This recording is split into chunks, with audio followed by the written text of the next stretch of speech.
Jeshi la Polisi mkoa wa Mara katika wajibu wa kusimamia mnyororo wa sheria limeona picha mjongeo za BAWACHA kwenye mitandao ya kijamii zinazohamasisha kufanya maadhimisho ya siku ya wanawake duniani tarehe 8 mwezi wa 3 2026 mjini Msoma mkoani Mara.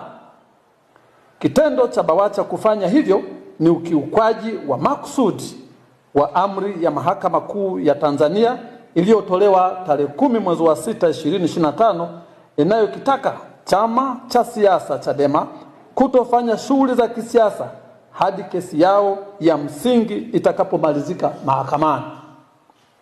Kwa amri hiyo, Jeshi la Polisi mkoa wa Mara linaendelea kuitambua amri hiyo kwani haijatenguliwa.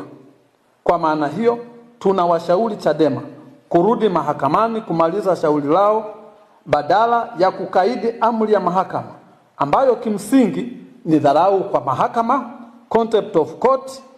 Kadhalika, tunawataka viongozi wa BAWACHA waliofanya kikao cha maandalizi kufika ofisi ya mkuu wa upelelezi wa mkoa wa Mara tarehe 2 mwezi wa 3 2026 kwa mahojiano.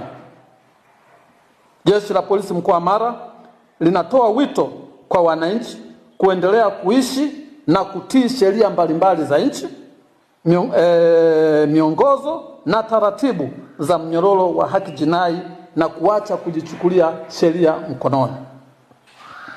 Wakati huo huo, Jeshi la Polisi mkoa wa Mara linapenda kukanusha vikali picha mjongeo zinazosambaa mitandaoni zikieleza kwamba wilaya ya Bunda, huko wilaya ya Bunda mkoa wa Mara, yupo mke wa askari polisi ambaye alishambuliwa na vikundi vya kihalifu vinavyojitaja kuwa TFF, jambo ambalo si kweli, ni picha zinazotengeneza ili kuwaletea hofu wananchi ambao wanaendelea na shughuli zao za kujiletea kipato. Kwa hiyo taarifa hizo wale wanaozipata wazipuuze.